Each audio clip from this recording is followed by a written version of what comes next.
I'm Patty Gans, and I'm actually was on the planning committee and am vice chair of the National Cancer Policy Forum. And I'm going to be moderating this first part session on From Discovery to the Marketplace. And we actually have some themes and questions that we've actually asked the speakers to address in this session. And the issues that we had identified were how has the diffusion of new technologies reached its current usage level? And we kind of talked about that a little bit with the robot. What market forces and factors, such as self-referral as an example, affect the adoption of these new technologies? What issues, challenges arise in regulating these technologies, and how can we ensure appropriate oversight? And how are coverage decisions made for these advanced technologies? So a lot of these questions were actually raised in the last session, which is great because there's a lot of, I think, synergy in this transition.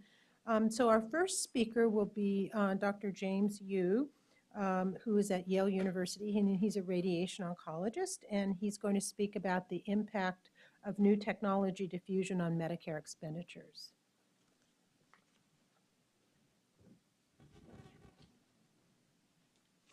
Thank you very much, Dr. Gans, and thanks to the organizers for inviting me to talk. I'm going to be speaking about the impact of new technology diffusion on Medicare expenditures, specifically radiation oncology. These are my disclosures. I'd like to split this talk up into 5 basic parts. The first part will be some historical context as why we're here in the first place, and as if we didn't need enough context already from this morning.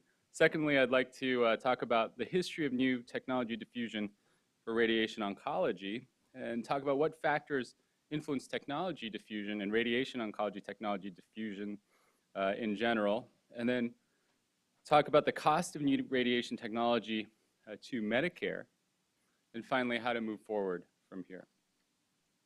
So why are we here? Well, it turns out we've been here before. In 1979, the Institute of Medicine convened a panel to look at medical technology in the healthcare system, and at that time they noted that of all the problems which constitute the medical care crisis, none receives more attention than the consistently and rapidly escalating costs of personal health services. And they bemoaned the fact that over 8.5% of GNP was devoted to health. And they also noted that of that money spent for new technology, $4 billion, what could they have done with that money? They could have brought all-age persons above the poverty line, or perhaps raised 2 million elderly from substandard to standard housing usage. So the question is not whether a technology is efficacious.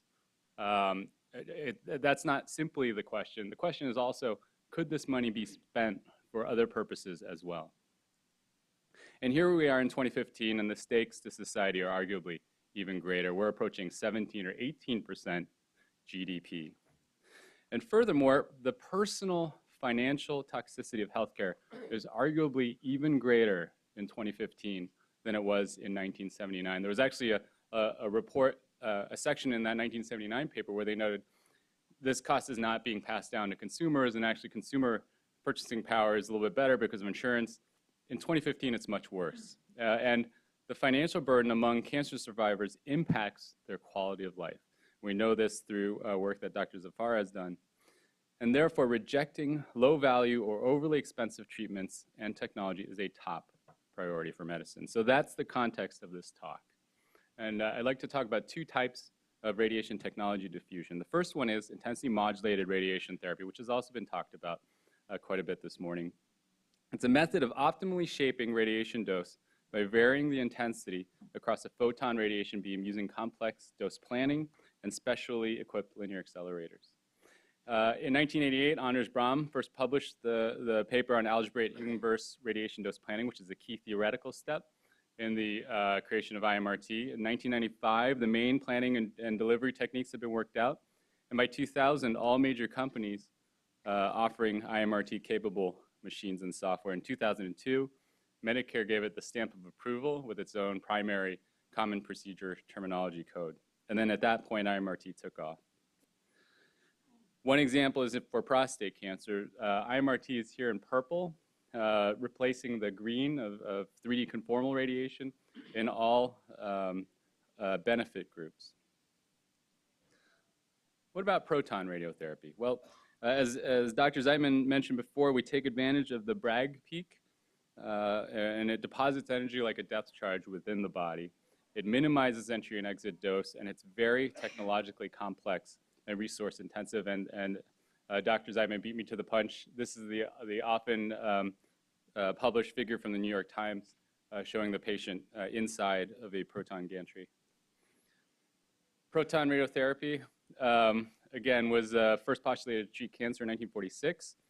And then over the next 34 years, slowly developed in the 60s and 70s by work at Harvard. And in 1990, Loma Linda opened the first hospital-based proton clinic. And in 2009, there were 6 centers. And in 2015, there are now 14 centers in operation with 11 more under construction. And if you graph it out, you can see that we're approaching an exponential growth with the current level seen by the blue line. And even if only those centers that are in construction right now go into effect by 2020, we're still growing exponentially. So in summary, IMRT diffusion has been rapid and relatively complete. Proton radiotherapy diffusion is just beginning and accelerating. Both technologies are theoretically safer, but have a relative lack of evidence supporting their use in many clinical situations where it is already being applied. Although some applications do have a significant amount of evidence to support their use. IMRT for head and neck cancers. Dr. Shimura mentioned GYN cancers and breast cancers. And Dr. Zeitman, of course, mentioned pediatric cancers, skull-based tumors for proton radiotherapy. So evidence is being generated. It's just not generated for all the situations where these technologies are being applied. So why was the diffusion different for IMRT versus proton radiotherapy? Let's dig a little bit deeper. Much has been written about technology diffusion in the first place, the perception of an extra benefit that the technology gives, competition advantage, the capital cost, the skills and knowledge required, the evidence supporting the technology, the stability of need for medical technology, that's the stability in the patient volume, and also the return on investment on the technology. And I believe Dr. Miller briefly mentioned this S-curve of technology adoption. And this is actually a very robust model for technology adoption, and it's robust to a large number of assumptions. The stakeholders in radiation oncology are investors, providers, patients, payers, and policy members. This is a paper from Dr. Wallner, Dr. Steinberg, Dr. Konski, looking at who is involved in the adoption of a new technology. And if you overlay the factors on top of the stakeholders, you can see that certain factors influence certain stakeholders in different ways. And obviously there's many more factors than this, but this is a little bit more of a simplified diagram. For IMRT, a lot of these factors are very positive. The cost of technology adoption is not that great compared to the revenue that you can generate. There's very high competition between radiation oncology providers who are incorporating IMRT. The skill set and the team knowledge is relatively accessible for most radiation oncology teams. There's a perception of better outcome. And I've put evidence half in green here, mainly to show that there's at present over 6,000 manuscripts on IMRT. There's over 500 clinical trial publications in PubMed. And so arguably, evidence is being generated. Whether it's fast enough is another question. But as a result, IMRT has been rapidly adopted, and I would argue that we've plateaued with IMRT. For proton adoption, the factors are a little bit more mixed. The very high capital costs are the largest barrier for investors, although, as Dr. Zeitman mentioned, it is getting cheaper as these superconducting synchrocyclotrons, these mini proton machines are coming into market, the first one delivered in 2011. For providers, competition I thought was a plus or minus with the regional cancer centers competing with each other. But as these mini machines disseminate, believe me, if Hartford got a mini machine, you would know Yale New Haven Hospital would be very interested in getting a mini proton machine. So as competition increases, that's going to accelerate proton adoption.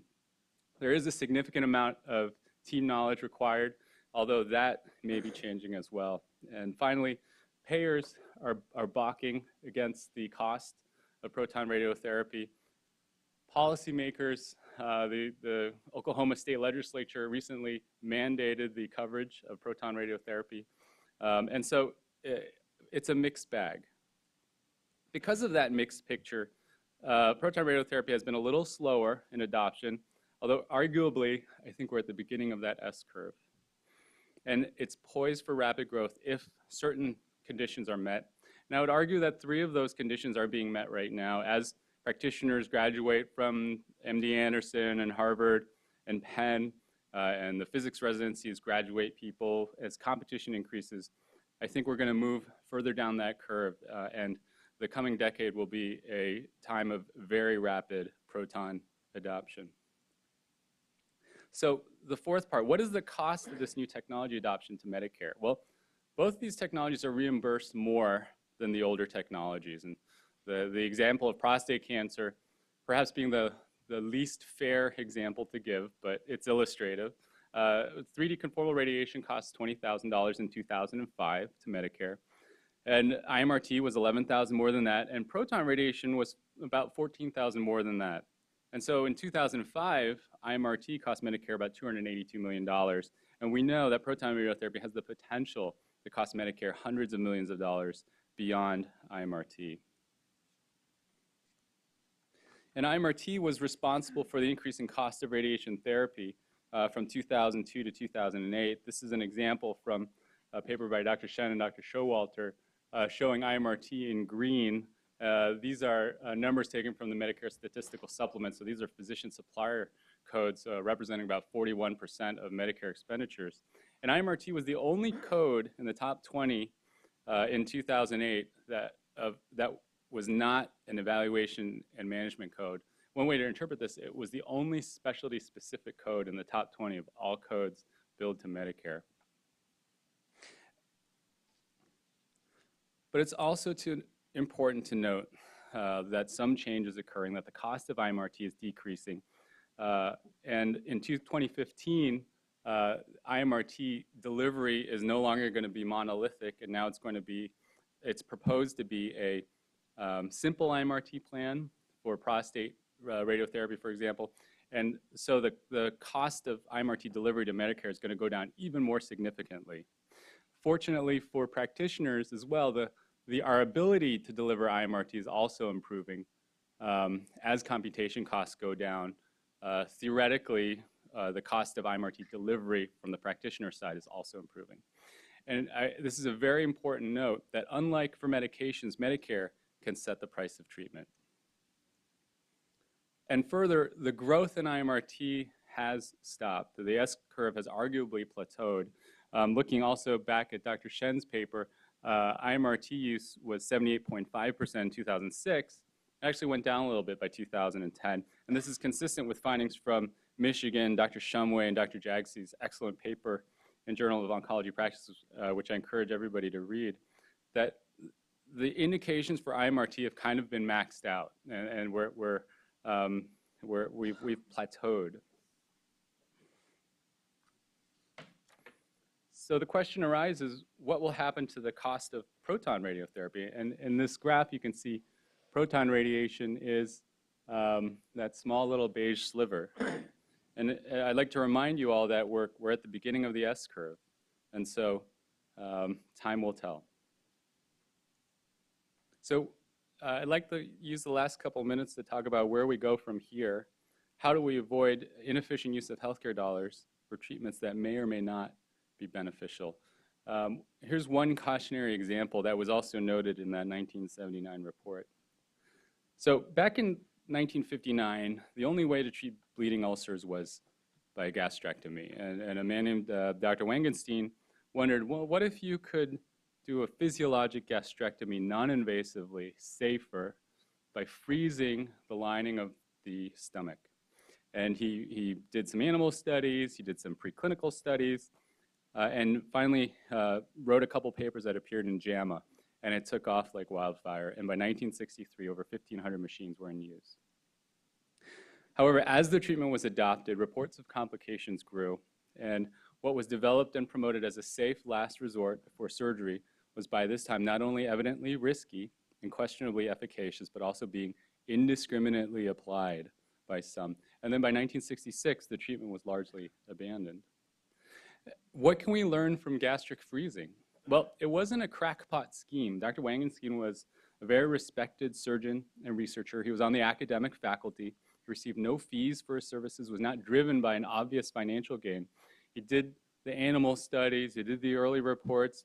Perhaps the only vice here is earnest enthusiasm. And perhaps earnest enthusiasm is needed for any transformative medical technology like antisepsis in the operating room or radiotherapy. And so the question rises, how do we distinguish between when we're blinded by earnest enthusiasm or when we're advocating for a transformative technology? How do we prevent this from happening? Gastric freezing would probably not happen today. We know too much about gastric physiology and anatomy. Perhaps there's a way that we can prevent this from happening. Well, in 1979, the Institute of Medicine recommended that funding of large-scale technological development projects by the federal government is one reasonable approach for this, and that on-again, off-again federal commitments to development in the area have had catastrophic events. And I would say that in today, when 40 to 60% of all cancer patients require radiation therapy, and only 1.6% of NIH cancer funding is going to radiation-related research in 2013, that we need to greatly increase and stabilize NIH funding for radiation oncology-specific research. And not only that, fund new technology assessment, but also for integrative integration of radiobiology knowledge, as Dr. Brown recently editorialized in the Red Journal. Number two, in 1979, they recommended that technology regulation must be weighed against ensuring access to the technology and encouraging innovation. And they noted if third-party payers were required to reimburse for procedures conducted on their beneficiaries as part of an evaluative study, then a major cost of these studies would be covered. And that sounds a lot like coverage with evidence development. And that needs to be applied to new radiation technology. And ideally, all patients undergoing a new radiation treatment should be enrolled in a study. Number three, the Institute of Medicine recommended that because of the cost potential issues of and rapidly changing nature of technology, clinical investigators often report to other methods of evidence generation, and that these compromises are not necessarily detrimental, and judgment is needed to assess the loss of information content. It sounds like they're arguing for other forms of comparative effectiveness research in evidence creation as well as randomized trials. And we also need to enable and utilize a learning healthcare system, as mentioned in the prior IOM reports, to provide insights and evidence. As Dr. Smith spoke about, large population and claims data can provide insights into comparative effectiveness. And as Dr. Smith mentioned, we can't silo the data. We need to let the data talk to each other. We need to set the data free. So finally, I'd like to leave you with a quote that those who cannot remember the past are condemned to repeat it. We need to make sure that the cost of radiation technology does not harm our patients, that we need to remember that new radiation technology will diffuse based on multiple factors, some of which have nothing to do with clinical efficacy. That unlike biologic agents and other drugs, Medicare can actually negotiate the cost of radiotherapy. Fourth, we must be careful that earnest enthusiasm not blind us from investigating further the technologies that we advocate for. And finally, we must fund radiation research and generate research rapidly, including using large registries and observational data sets, while we are ensuring equal access to our beneficial technologies. Thank you very much.